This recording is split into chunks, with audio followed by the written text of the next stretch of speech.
What if the justice system couldn't agree on whether someone was guilty of taking a life? In today's episode, we're exploring the controversial and heartbreaking case of David Swift, a man acquitted of murder, yet still facing the unsettling possibility of a retrial. Is this a case of unresolved evidence, or is justice still out of reach? Join us as we unravel the details of this gripping case. Chapter 1: The Disappearance.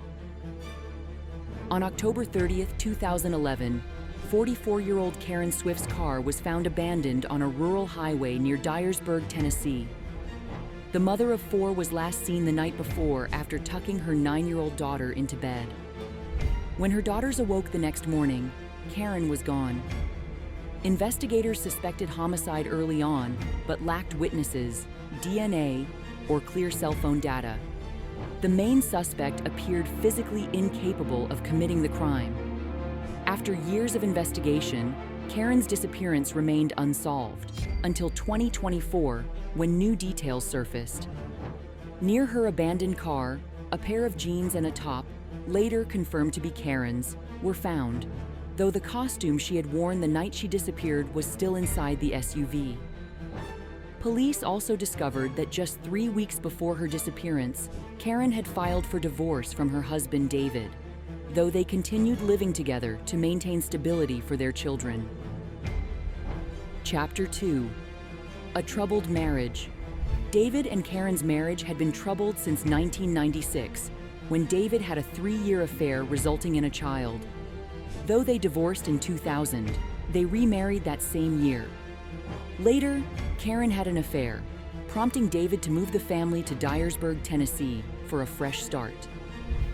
Despite David's reported controlling behavior, Karen continued to work and build friendships in their new community. She filed for divorce again, fearing for her safety, though she often downplayed her concerns. After her disappearance, friends described Karen as a devoted mother and selfless friend. David, nursing an old knee injury, reported Karen missing and explained his condition to the police during an interview. Chapter 3: The Investigation. David told detectives he recently found out that Karen was using a secret cell phone given to her by Bill Bona, the husband of her friend Kathy. He said it wasn't unusual for Karen to keep things from him and described her as a heavy drinker who had changed since meeting the Bonas. David even mentioned finding Karen naked in bed with Kathy once, blaming her drinking for her behavior. Despite these stories, detectives wanted to stay focused on Karen's disappearance. David suggested she might be with Kathy, as her phone had last pinged near the Mississippi River. When detectives searched David's home, they found no signs of foul play, but did discover 7 gallons of bleach outside. David explained that he used it to clean up after his dogs were poisoned. Even with his explanations, the case still seemed suspicious, leaving many questions unanswered. The bleach wasn't collected as evidence, but investigators doubted the neighbors' stories and considered John Hogshuter a person of interest in Karen's disappearance. Karen believed the poisoning of the dogs was not an accident. During the search, divorce papers for David Swift were found in his car. He gave different accounts of when he last saw Karen and changed details about what she was wearing. Investigators later found Karen's 2 phones near her abandoned car, which showed suspicious activity. On December 10th, Karen's body was discovered. While David became the main suspect, no clear evidence linked him to her death. Karen had no foreign DNA under her fingernails, suggesting she didn't fight an attacker. David had injured his knee in April 2011 and was seen collapsing at work just 3 days before Karen disappeared. At the time of her death, David was on crutches, seemingly unable to bear his own weight, casting doubt on his ability to commit the murder.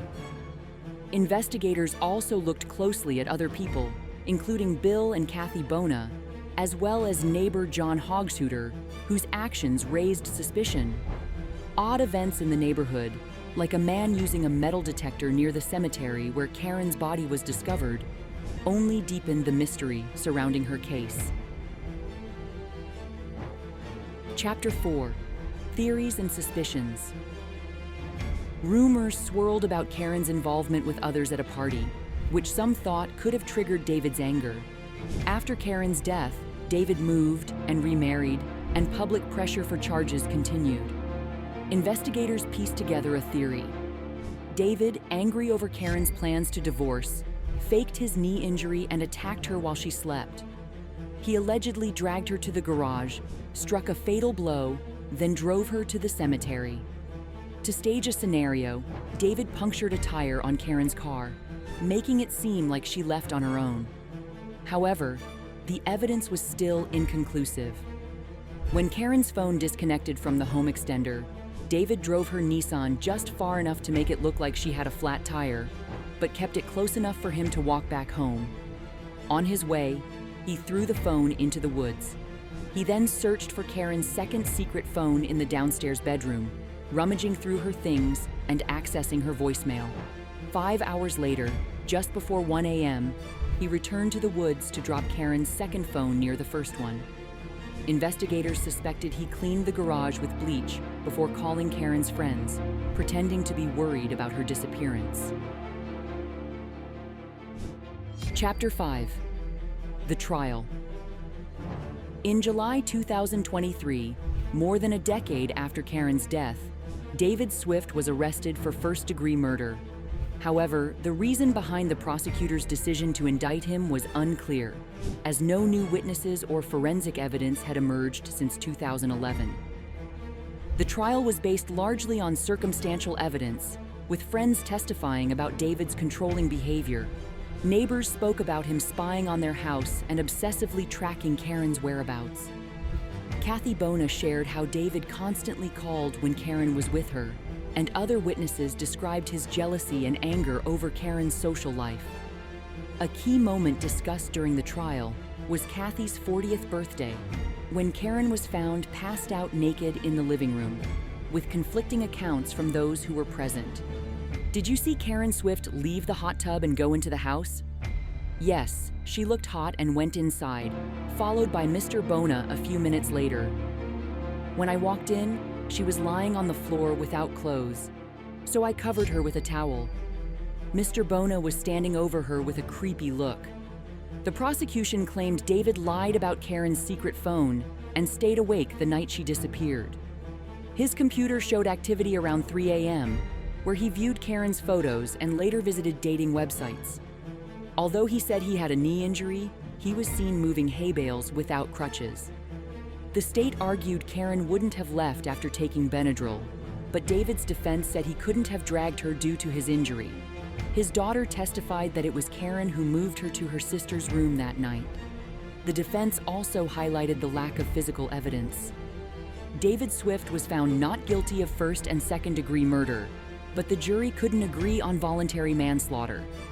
The defense said the charges were politically motivated with no solid evidence. Despite this, the county plans to retry the manslaughter charge. David also faces stalking charges in Alabama involving his second wife. A new trial date hasn't been set yet. What do you think about this case? Was justice served, or is there more to uncover? Let us know your thoughts in the comments, and don't forget to like and subscribe for more true crime investigations. See you next time.